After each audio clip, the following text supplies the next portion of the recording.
gradually, then suddenly. These are Hemingway's words, and I believe they describe perfectly how we found ourselves here today, where generative AI is no longer stuff of science fiction or university labs, but rather it's doing everything from creating art, saving ancient cultures, writing your emails, and reshaping industries. Just 6 months ago, we used to talk about incredible future potential of generative AI. And now, with businesses all over the world realizing unprecedented innovation and productivity gains, that future is well and truly here. It's just not evenly distributed yet. We are seeing pockets of extraordinary transformation across some sectors and regions, while others are still on the cusp of realizing the full transformative potential of data and AI. And it's this uneven distribution that presents us both with an exciting challenge and an opportunity. And I want you all to think about this. How can you and your business bridge this gap and realize the untapped potential of AI? To do this, we'll have Australian Epilepsy Project, Anthropic, Splash Music join us here on stage today, as well as my colleague Phil LeBrun, who will talk about the importance of people and skill as this transformation takes place. But first, let's highlight a few inspirational success stories, some worldwide and some closer to home. Amazon's internal use of software AI agents have seen us transform more than 30,000 Java applications, saving over 4,500 developer years and saving more than $260 million annually. 79% of those changes required no further human intervention. Or let's just reflect on Professional Golfing Association. The generative AI-powered Tourcast application is allowing viewers to follow their favorite players around the golf course and monitor radar data. Generative AI-powered play-by-play commentary allows them to have deeper contextual analysis of every shot by every player at every event.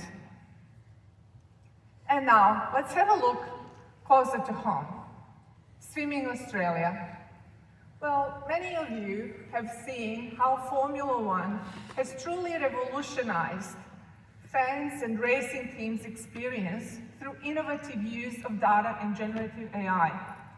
And Swimming Australia, they're doing exactly the same. And that's why I call them Formula One of Olympic sport. Australia Epilepsy Project, changing lives of more than 250,000 Australians. And I can't wait for you to hear how they're doing that. Or saving 60,000-year-old cultures such as Ngalia people in Western Australia. Probably my favorite as a geek, Relevance AI, local startup. They helped companies like Safety Culture completely transform their customer engagement process. They automated customer research, drafted emails, and coordinated customer outreach through clever use of AI agents, resulting in threefold increase in meetings booked and about 50% cost reductions per each meeting. Or Splash Music. Again, can't wait for you to hear and see what they're doing, transforming the music as we know it so that even people like me, without any musical training and talents, can create it and can enjoy it. But now, let's take a closer look at different ways of working with generative AI. And I want to highlight an important commonality across all of these approaches, which is the importance of strong data foundation. You could choose to build your own large language model. It is costly and it's time-intensive endeavor, but some companies do it because of the unique nature, the scale, and data. Then there is fine-tuning. You can take one of those out-of-the-box foundation models and you can tweak it based on your own data, effectively creating new customized model. Thirdly, you can use foundation models out of the box and apply in-context learning techniques such as retrieval-augmented generation, leverage the power of your business context, your private data, and get more accurate and relevant responses. And lastly, most of us have tried in one shape or form prompt engineering. And further to these different ways of working with generative AI, or better say, different ways of LLM customization, we have also seen an evolution in how we interact with large language models to achieve business outcomes. Let's see where it comes from. Most of us started by building simple features: summarization, classification, information extraction. Just remember 2 years ago, these things felt like an absolute magic, and today they are considered everyday staples. Then as products matured and we became more creative, one model was no longer enough. So we started orchestrating calls to multiple large language models into workflows. We did that to balance cost, accuracy, latency. And these workflows are the first form of agentic systems that we are starting to see at pace right now. Now that models are more capable and we are starting to see more domain-specific agents in productions, these agents, unlike workflows, they decide their own trajectories and they operate independently based on their environment feedback, tools, and data they have access to. They are goal-oriented, they accomplish tasks, and they deliver outcomes rather than answer questions. What a change. And that is our focus today. Many say that 2025 is the year of agents, but it's still very early. It's only June, and we are yet to see how this evolves in production-grade systems. And then beyond agents, we are starting to see a future that's focused on multi-agent collaboration, where, as an example, you can have one supervisor agent which can communicate with other specialist agents, domain experts in their specific field, and each one of them has their own set of tools, their own environment, and that's exactly what's required to build true enterprise-grade systems. Now, in order to work effectively with generative AI and with agentic systems at scale and at speed, you do need to have the right building blocks. And wouldn't it be wonderful, wouldn't it be great if you could have all these building blocks in one place?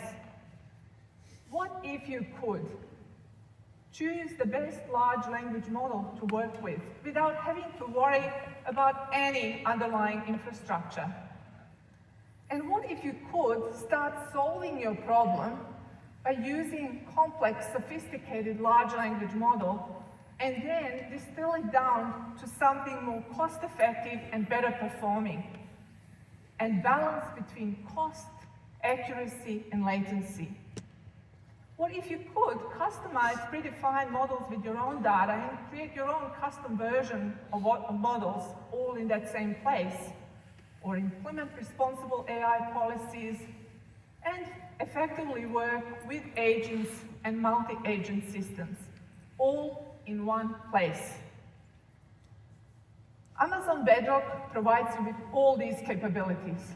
And that is why I, as a technologist, truly believe that AWS is your playground to explore the art of the possible with AI, to experiment, and to build production-grade systems.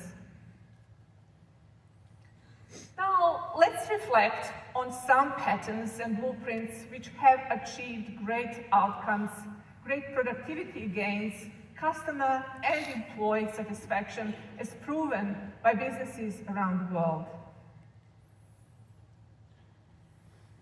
The most common of those blueprints is that of Retrieval Augmented Generation, or RAG as we call it. It is designed to bring the power of your business context, your business data, in order to get better, more accurate and relevant responses from the models. Here we have an incoming user request, but before sending that prompt to a large language model, we are augmenting it with that business context and sending it to an LLM to get that response with minimal chances of hallucination. Another important part of this pattern is that we have to apply responsible AI policies. Do things like checking that on-brand appropriate language has been used, or that personally identifiable information is handled appropriately. Once this validation is complete, we are ready to send the response back to the user. We've seen this pattern being used by many large and small organizations around the world, and just some examples are NatWest, one of the largest UK banks, is using this as part of their contact center transformation. And Team at Amazon Finance is also using it to improve customer experience by augmenting their agents to find information quicker and faster.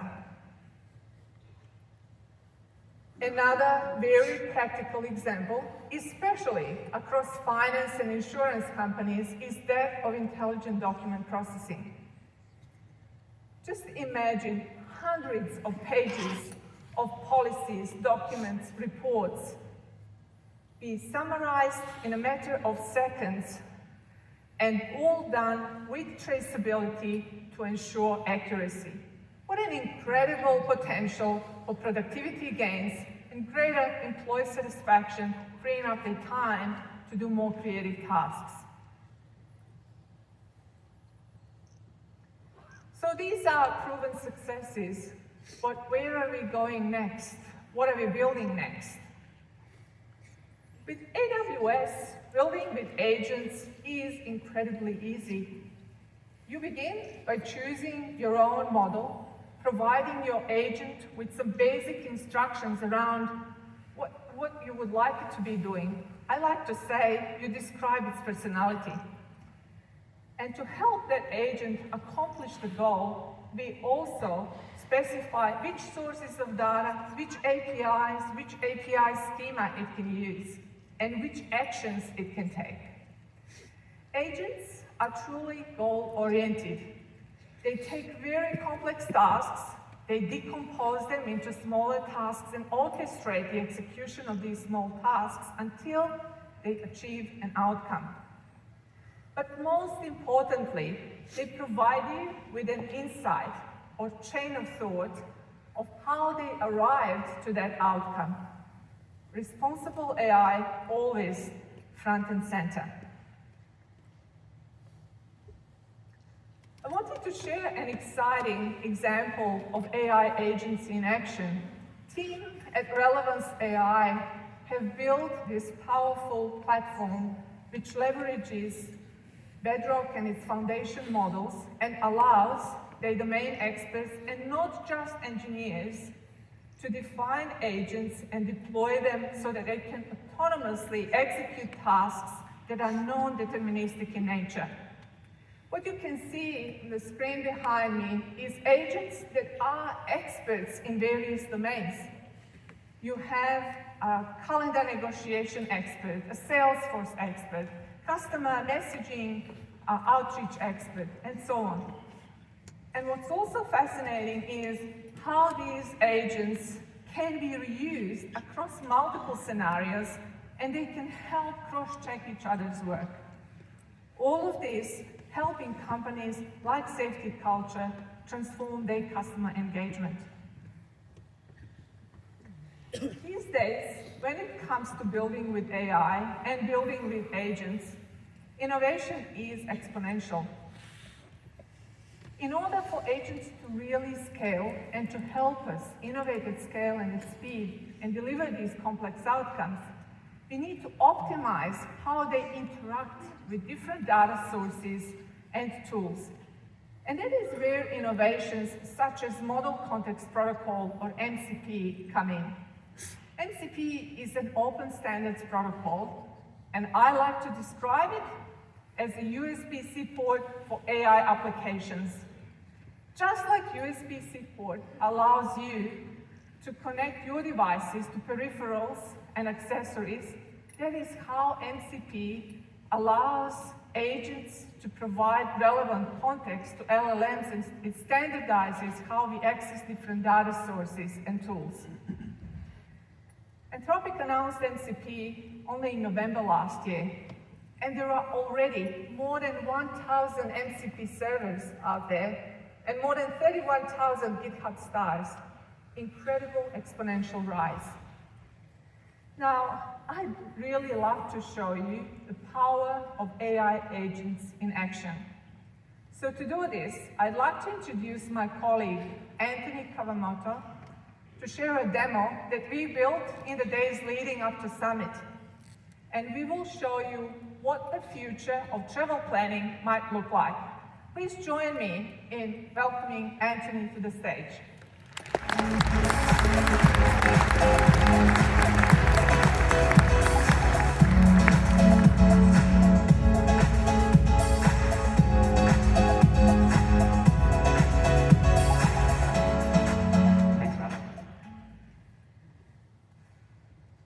So for this demo, let's consider travel planning.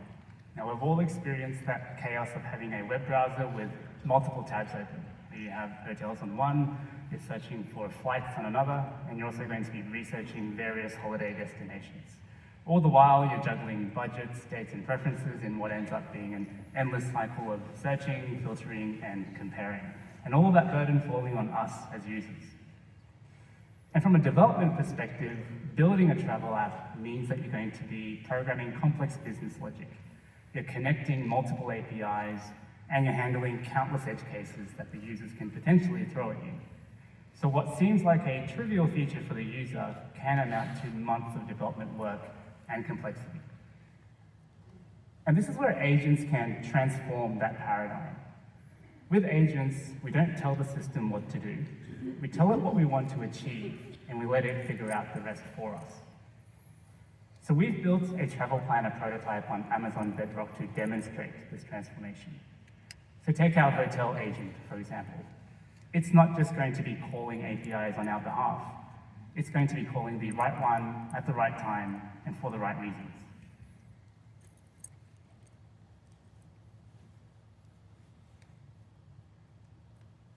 And the agent's intelligence comes from two simple ingredients. The first one is by giving basic instructions to, say, our hotel agent, much like giving a job description for an employee. And this prompt, and that's the prompt that you can see now, and it tells the agent what kinds of problems that it should help the users solve. And as you can see, the prompt is remarkably simple. With just these few lines of instructions, it's able to help the users find their hotels based on their criteria and which APIs to call in which sequence at the appropriate time. Second of all, we give it access to the right set of tools, much like providing access to company software for a new employee. And that's the tool specification that you see now. And this specification doesn't teach the agent how to do its job line by line. It's more like a catalog of tools that it has access to. And it's going to show the agent what kinds of functions that are available to it, as well as what kinds of inputs that it needs to give, and what kind of outputs that it can expect. And with just those two things, a clear role and the right set of tools, the agent knows how to take a vague request from a user and then turn that into the right sequence of API calls, workflows, and then produce an outcome. So when a user requests something like reserve a room at the Hilton Hotel on the 8th of June, the hotel booking agent can dynamically select which tool to use at the right time. So in this case, it would first search for an availability of a room using the search and filter API, And once it has that, it can move on to making the booking itself using the Room Booking API. And all of that without any hard-coded workflows, only goal-driven automation.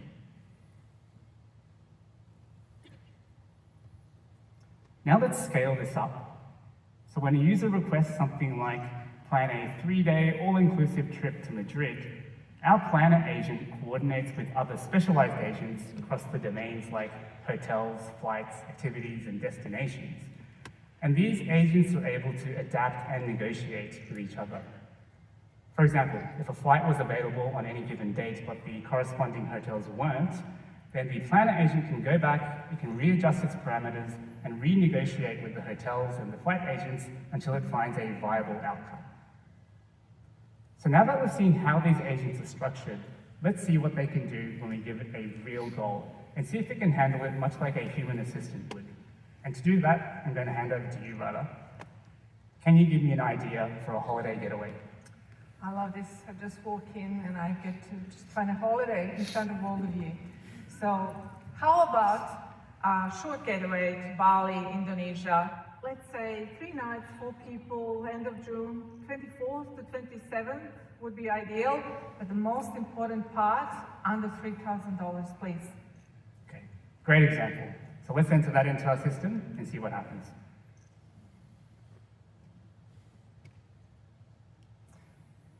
So what's happening here is the planner agent has taken your request and it's started to coordinate in the background, starting with the hotels and the flight agents, and also doing some research against the activities agents.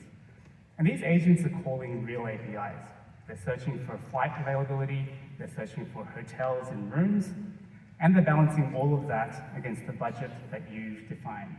And again, all of that without us having to hard code any of the steps. And here's what it's come back with. We've got a round trip flight from Sydney to Bali, June 24th, 27th, paid that with a hotel, and most importantly, kept the budget at $3,000. So what do you think? So I think it's really amazing, but like all of this, the hotel booking, flight searching, budgeting, based on that just one sentence I've given it. Exactly. And notice that there was no rigid flows, no forms for you to fill out. The system understood the goal that you provided, it delegated that work across multiple agents, and then it pulled together that cohesive plan. Okay. I'm now ready to be a little bit more adventurous here, Anthony. How about we book a romantic trip to Europe? Okay, What so can it do? this time we have no dates, we have no specific destination, and we have no budget defined, just a feel for what the trip should be. Let's see what we can do with the system.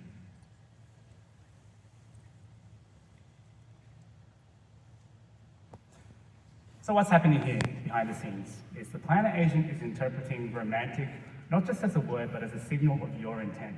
So it's thinking this is probably a trip for 2. So it's going to be looking for couple-friendly destinations.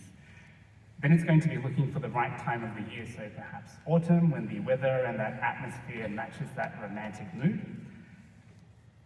And it's going to be working with our hotels, activities, destination agents to find a plan that fits that entire theme. And here's what it's come back with.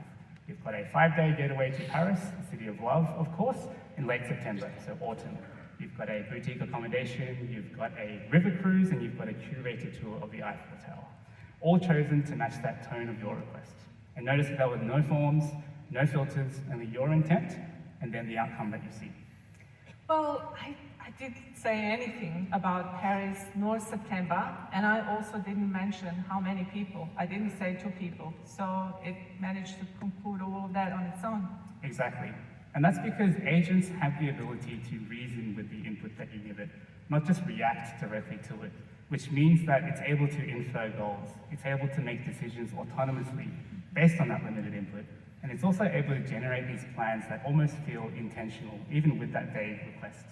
Wow. Well, that was just a glimpse of what's possible when you move from rigid workflows, like Anthony was describing, to agents, and the ones that can truly understand the intent, they can adapt in real time, and they can orchestrate across many services, like we've seen hotel bookings, flight matching, budgeting. Thank you very much for that demo, Anthony. We will come back to this idea shortly as we explore how these capabilities are shaping the development of next generation of applications and user experiences. Thank you very much, Anthony. Thank you. This feels like a little bit of a magic and maybe just too good to be true. So what we thought we'd do is we'd share the QR code that you can scan behind me and get access to the code that we've used to build this particular demo. I can't wait for you to try and build your own. But now, my favorite time of the keynote today. This is where I get to invite customers to share with you all what they've been able to